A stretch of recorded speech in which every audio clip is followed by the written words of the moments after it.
ലോകത്തിലെ ഏറ്റവും വലിയ 10 സമ്പദ് വ്യവസ്ഥകൾ. ചൈനയെയും യുഎസിനെയും മറികടന്ന് ഇന്ത്യ ലോകത്തിലെ ഏറ്റവും വലിയ സമ്പദ് വ്യവസ്ഥയായി മാറുമെന്ന് നിങ്ങൾ എപ്പോഴെങ്കിലും ചിന്തിച്ചിട്ടുണ്ടോ? അടുത്ത 30 വർഷത്തിനുള്ളിൽ ഇത് സംഭവിക്കുമെന്നാണ് ചില വിദഗ്ധർ പറയുന്നത്. എന്നാൽ അടിസ്ഥാന സൗകര്യങ്ങൾ, വിദ്യാഭ്യാസം, തൊഴിലവസരങ്ങൾ സൃഷ്ടിക്കൽ തുടങ്ങിയ വെല്ലുവിളികൾ നമ്മെ മന്ദഗതിയിലാക്കിയേക്കാമെന്ന് മറ്റുള്ളവർ വിശ്വസിക്കുന്നു. എന്നാൽ ഒരു കാര്യം ഉറപ്പാണ്, ഇന്ത്യ വേഗത്തിൽ വളർന്നുകൊണ്ടിരിക്കുകയാണ്. ഇന്ന് ഇന്ത്യയുടെ സമ്പദ് വ്യവസ്ഥയെ ലോകത്തിലെ ഏറ്റവും വലിയ ഭീമന്മാരുമായി താരതമ്യം ചെയ്ത് നമ്മുടെ ഭാവിയിൽ എന്തൊക്കെ സംഭവിക്കാമെന്ന് നമുക്കൊന്ന് നോക്കിയാലോ? വീഡിയോയിലേക്ക് കടക്കും മുൻപ് ഈ ചാനൽ നിങ്ങൾ ആദ്യമായാണ് കാണുന്നതെങ്കിൽ സബ്സ്ക്രൈബ് ചെയ്യാൻ മറക്കല്ലേ. അപ്പൊ നമുക്ക് ലോകത്തിലെ ടോപ്പ് 10 സമ്പദ് വ്യവസ്ഥകൾ ഏതൊക്കെയെന്ന് നോക്കാം. 10ാം സ്ഥാനത്തുള്ളത് തെക്കേ അമേരിക്കയിലെ ഏറ്റവും വലിയ സമ്പദ് വ്യവസ്ഥയായ ബ്രസീലാണ്. 2.31 ട്രില്യൺ ഡോളറാണ് ഇവരുടെ GDP. കാപ്പി, സോയാബീൻ, അയണോർ എന്നിങ്ങനെ വിശാലമായ പ്രകൃതി വിഭവങ്ങളുടെ നാടാണിത്. എന്നാൽ രാഷ്ട്രീയ അസ്ഥിരതയും സാമ്പത്തിക ദുരുപയോഗവും അതിന്റെ വളർച്ചയെ മന്ദഗതിയിലാക്കുന്നു. 2025-ൽ 2.4% വളർച്ച പ്രതീക്ഷിക്കുന്ന ബ്രസീലിന് സാധ്യതകൾ ഏറെയാണ്. എന്നാൽ അതിലേക്ക് എത്തപ്പെടാൻ പല പരിഷ്കാരങ്ങളും ആവശ്യമാണ്. 9ാം സ്ഥാനത്ത് 2.33 ട്രില്യൺ ഡോളർ GDP ഉള്ള കാനഡയാണ്. വൻതോതിലുള്ള എണ്ണശേഖരം, നൂതന സാങ്കേതിക വിദ്യകൾ, ശക്തമായ ബാങ്കിംഗ് സംവിധാനങ്ങൾ എന്നിവയാൽ സമ്പന്നമായ ഇവിടം ലോകത്തിലെ ഏറ്റവും സമ്പന്നമായ രാജ്യങ്ങളിൽ ഒന്നാണ്. എന്നാൽ രസകരമായ ഒരു കാര്യം എന്തെന്നാൽ മുംബൈയേക്കാളും ചെറുതാണ് അവിടുത്തെ ജനസംഖ്യ. 1.3% ഗ്രോത്ത് റേറ്റ് ഉള്ള കാനഡ എക്സ്പാൻഷനിൽ ഒരു സ്റ്റേബിളായ നില നിലനിർത്തിയാണ് പോകുന്നത്. 8ാം സ്ഥാനത്തുള്ളത് 2.46 ട്രില്യൺ ഡോളർ വിലമതിക്കുന്ന ഇറ്റലിയാണ്. ഫാഷൻ, ഓട്ടോമൊബൈൽസ്, ടൂറിസം എന്നിവയിൽ ആഗോളതലത്തിൽ മുൻപന്തിയിലാണ് ഇവിടം. ഫെറാറി, ലംബോർഗിനി, പ്രാഡ ഇവയെല്ലാം ഇറ്റാലിയൻ ബ്രാൻഡുകളാണ്. എന്നാൽ ഉയർന്ന കടവും പ്രായമാകുന്ന ജനസംഖ്യയും മൂലം ഇറ്റലിയുടെ സമ്പദ് വ്യവസ്ഥ 0.8% എന്ന നിലയിൽ മന്ദഗതിയിലാണ് വളർന്നുകൊണ്ടിരിക്കുന്നത്. 7ാം സ്ഥാനത്തുള്ളത് ലോകത്തിലെ ആഡംബര തലസ്ഥാനമായ 3.28 ട്രില്യൺ ഡോളർ GDP ഉള്ള ഫ്രാൻസ് ആണ്. ഫാഷൻ മാത്രമല്ല, ഏറ്റവും വലിയ വിമാന നിർമ്മാതാക്കളിൽ ഒന്നായ എയർബസിന്റെ ആസ്ഥാനം കൂടിയാണ് ഇവിടം. 1.1% വളർച്ചാ നിരക്കോടെ ഫ്രാൻസ് വളരെ സ്റ്റേബിൾ ആണ്.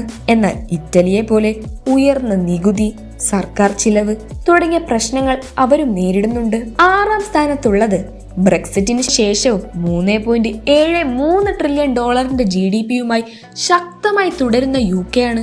HSBC, ബാർക്ലേസ് തുടങ്ങിയ കമ്പനികളുടെ ആസ്ഥാനമായ ഇവിടം ഒരു ബാങ്കിംഗ് ധനകാര്യ കേന്ദ്രം കൂടിയാണ്. ഇതിൽ ചിന്തിക്കേണ്ടതായ ഒരു കാര്യം എന്തെന്നാൽ ഇന്ത്യ ഒരിക്കൽ ബ്രിട്ടീഷ് ഭരണത്തിന് കീഴിലായിരുന്നു. എന്നാൽ ഇന്ന് നമ്മുടെ സമ്പദ് വ്യവസ്ഥ അവരുടെ സമ്പദ് വ്യവസ്ഥയെ മറികടന്നിരിക്കുന്നു. UKയുടെ 1.5% വളർച്ച അതിനെ സ്ഥിരതയോടെ നിലനിർത്തുന്നുണ്ട്. എന്നാൽ ബ്രെക്സിറ്റിന് ശേഷമുള്ള വ്യാപാര ഇടപാടുകളെ ആശ്രയിച്ചിരിക്കും അതിന്റെ ഭാവി. 5ാം സ്ഥാനത്തുള്ളത് 4.27 ട്രില്യൺ ഡോളറിന്റെ GDP ഉള്ള ഇന്ത്യയാണ്. ഏറ്റവും വേഗത്തിൽ വളരുന്ന പ്രധാന സമ്പദ് വ്യവസ്ഥ കൂടിയാണ് ഇന്ത്യ. 2025-ൽ 6.5% വളർച്ച കൈവരിക്കുമെന്നാണ് പ്രതീക്ഷിക്കുന്നത്. IT, നിർമ്മാണം, ഡിജിറ്റൽ സേവനങ്ങൾ എന്നിവയാൽ നയിക്കപ്പെടുന്ന ഇന്ത്യ അതിവേഗം നവീകരണങ്ങൾക്ക് വിധേയമായിക്കൊണ്ടിരിക്കുകയാണ്. പ്രായമാകുന്ന ജനസംഖ്യയെ നേരിടുന്ന ചൈനയിൽ നിന്ന് വ്യത്യസ്തമായി ഇന്ത്യയിൽ യുവത്വവും വളരുന്ന തൊഴിൽ ശക്തിയുമുണ്ട്. എന്നിരുന്നാലും അടിസ്ഥാന സൗകര്യങ്ങൾ, തൊഴിൽ സൃഷ്ടി, ബിസിനസ് തുടങ്ങാനുള്ള ബുദ്ധിമുട്ടുകൾ തുടങ്ങിയ വെല്ലുവിളികൾ നിലനിൽക്കുന്നുണ്ട്. ഇവയെല്ലാം പരിഹരിക്കപ്പെട്ടാൽ ഇന്ത്യ 2050 ആകുമ്പോഴേക്കും ആഗോള സമ്പദ് വ്യവസ്ഥയെ നയിക്കുകയും ചെയ്യും. 4ാം സ്ഥാനത്തുള്ളത് 4 ട്രില്യൺ ഡോളർ GDP ഉള്ള ജപ്പാനാണ്. സോണി, ടൊയോട്ട, നിന്റെൻഡോ എന്നിവയെല്ലാം ഉള്ള ഒരു സാങ്കേതിക ശക്തി കേന്ദ്രം കൂടിയാണ് ഇവിടം. ജപ്പാനിൽ പ്രായമായ ജനസംഖ്യ കൂടുതലാണ്. യുവതൊഴിലാളികളുടെ കുറവ് വളർച്ചയെ മന്ദഗതിയിലാക്കുന്നു.